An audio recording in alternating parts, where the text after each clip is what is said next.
Assalamualaikum warahmatullahi wabarakatuh. Perkenalkan, nama saya Trisha Nurasmi Destianti, NIM 1904725 dari Agrobank. Pada video ini, saya akan menjelaskan mengenai pengemasan dan penyimpanan kedelai dan susu kedelai bubuk. Yang menonton video ini mungkin tidak asing lagi dengan yang namanya kacang kedelai. Seperti yang kita ketahui, bahwa kedelai ini merupakan salah satu jenis tanaman polong-polongan. Nah, kita mungkin sering sekali memakan makanan yang berbahan dasar dari kacang kedelai ini. Contohnya adalah kecap, tahu, dan tempe. Kedelai ini merupakan salah satu sumber utama protein dan minyak nabati di dunia. Dalam melaksanakan tugas ini, saya memilih tempat observasi yang berada di komplek rumah, yaitu sebuah warung yang menjual berbagai bahan pangan, seperti contohnya adalah kacang kedelai ini. Di warung tersebut, kedelai sudah dikemas dalam kemasan plastik. Kedelai sudah ditimbang terlebih dahulu oleh pedagang seberat 1 ons per kemasannya. Nah, jenis plastik apa sih yang digunakan oleh pedagang tersebut dalam mengemas kedelai mentah? Jadi, plastik jenis low density polyethylene atau disingkat sebagai LDPE digunakan sebagai kemasan primer dalam mengemas kedelai mentah. Jenis plastik ini memiliki beberapa sifat, yakni sifat mekanis jenis plastik LDPE adalah tembus cahaya, fleksibel, dan bagian atas agak berlemak. Pada suhu di bawah 40 derajat Celcius, sangat resisten terhadap senyawa kimia. Daya proteksi terhadap uap air tergolong baik, namun kurang baik untuk gas, misalnya oksigen. Sifat tersebut ini cocok sekali dengan pengemasan untuk kedelai mentah. Selain itu, jenis kemasan plastik ini sangat mudah didapatkan oleh para pedagang dan juga digunakannya sangat fleksibel. Di warung tersebut, setelah kacang kedelai mentah dikemas dalam kemasan plastik LDPE seberat 1 ons per kemasannya, kacang kedelai tersebut digantung menggunakan tali. Sehingga apabila ada pembeli yang ingin membeli kedelai, tinggal digunting saja talinya. Tadi saya sudah membahas mengenai kedelai sebagai bahan mentah, dan sekarang saya akan membahas mengenai produk dari kedelai itu sendiri. Di sini saya memilih susu kedelai bubuk sebagai bahan dari produk olahan kedelai.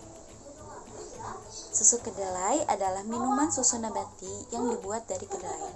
Jadi, seperti umumnya susu itu terbuat dari susu hewan ya. Nah, namun dalam susu kedelai ini tentunya terbuat dari kedelai. Susu kedelai dapat dijadikan sebagai pengganti susu produk hewani bagi orang yang memiliki kondisi intoleransi laktosa, vegan, atau mempunyai alasan kesehatan dan lingkungan tersendiri.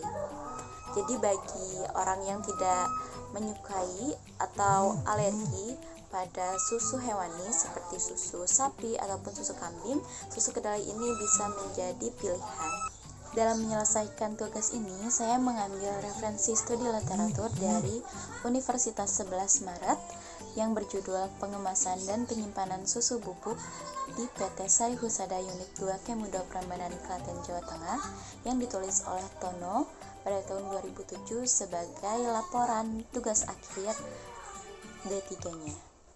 Seperti yang tercantum pada judul, Tono ini melakukan penelitian mengenai pengemasan dan penyimpanan susu bubuk di PT Sari Husada Unit 2 Kemudo Prambanan, Klaten, Jawa Tengah. Sebagai perbandingan dari studi literatur yang saya baca, saya melakukan studi lapangan dan tempat observasinya yaitu supermarket yang berada di daerah Jejerah, Kota Bandung. Di supermarket tersebut, susu kedelai bubuk dikemas dalam 2 kemasan. Yang pertama adalah susu kedelai bubuk yang dikemas dalam kemasan dus sebagai kemasan sekundernya, dan yang kedua adalah susu bubuk kedelai yang dikemas dalam kemasan kaleng sebagai kemasan primernya. Nah, berikut adalah dokumentasi yang saya ambil di supermarket tersebut berupa susu kedelai bubuk yang dikemas dalam kemasan dus.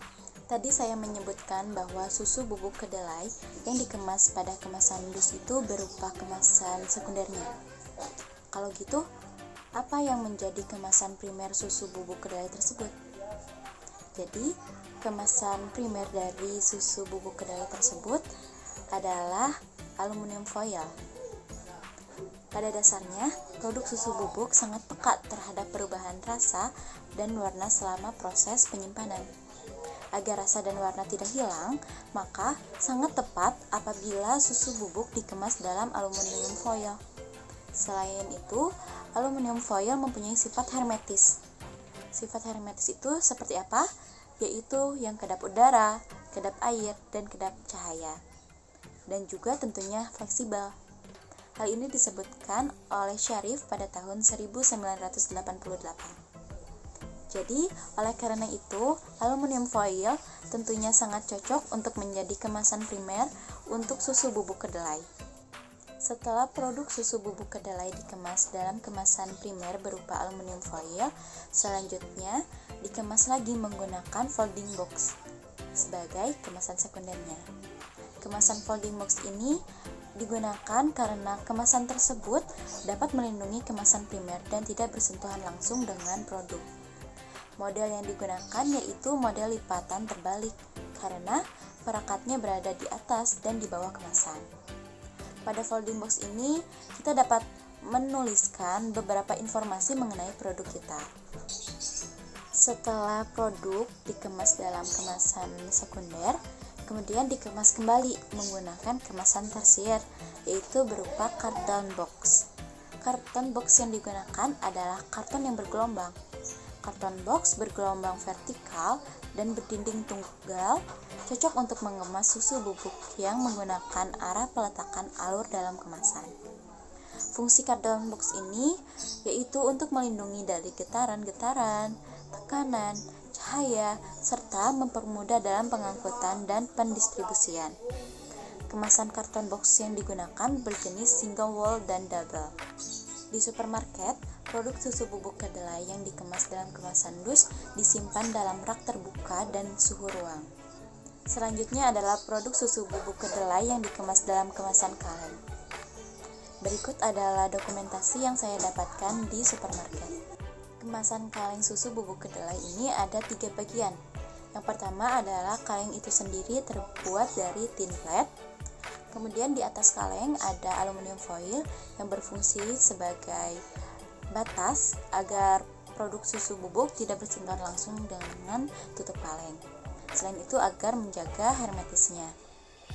Kemudian ada tutup kaleng dan disediakan pula sendok untuk mengambil produknya terbuat dari plastik LDPE. Di sini kaleng berfungsi sebagai kemasan primer dalam mengemas produk susu bubuk kedelai. Bahan kaleng yang digunakan untuk mengemas susu bubuk yaitu menggunakan plat timah atau tin plate yang biasanya didapatkan lokal maupun impor. Kaleng jenis ini memiliki tutup yang mudah dibuka. Jadi, kaleng di sini bersentuhan langsung ya dengan produk susu bubuk kedelai karena menjadi kemasan primernya. Berbeda dengan produk susu bubuk kedelai dalam kemasan dus, karton box berfungsi sebagai kemasan tersier. Sedangkan dalam produk susu bubuk kedelai dalam kemasan kaleng, karton box ini berfungsi sebagai kemasan sekundernya. Untuk apa? Fungsinya yaitu untuk melindungi dari getaran-getaran, tekanan, cahaya, serta mempermudah dalam pengangkutan dan pendistribusian. Jadi, produk susu bubuk kedelai yang sudah dikemas dalam kemasan kaleng, kemudian kaleng-kaleng tersebut disusun dalam karton box untuk dikirimkan ke tangan berikutnya. Berbeda lagi dengan produk susu bubuk kedelai dalam kemasan dus, produk dalam kemasan kaleng ini di supermarket penyimpanannya itu dilakukan di rak tertutup kaca atau dikenal sebagai etalase dengan suhu ruangan. Tidak ada tujuan khusus mengapa penyimpanan produk susu bubuk kedelai dalam kemasan kaleng ini dipisahkan tempatnya, hanya saja untuk menjaga produknya agar tidak rusak karena dalam kemasan kaleng dan karena produk susu bubuk kedelai dalam kemasan kaleng ini harganya relatif lebih mahal dibanding produk yang dalam kemasan dus. Berikut adalah daftar pustaka yang saya ambil sebagai referensi untuk mengerjakan tugas ini. Sekian materi pengemasan dan penyimpanan kedelai dan susu bubuk kedelai dari saya. Mohon maaf apabila ada kekeliruan dan salah kata. Terima kasih atas perhatiannya. Wassalamualaikum warahmatullahi wabarakatuh.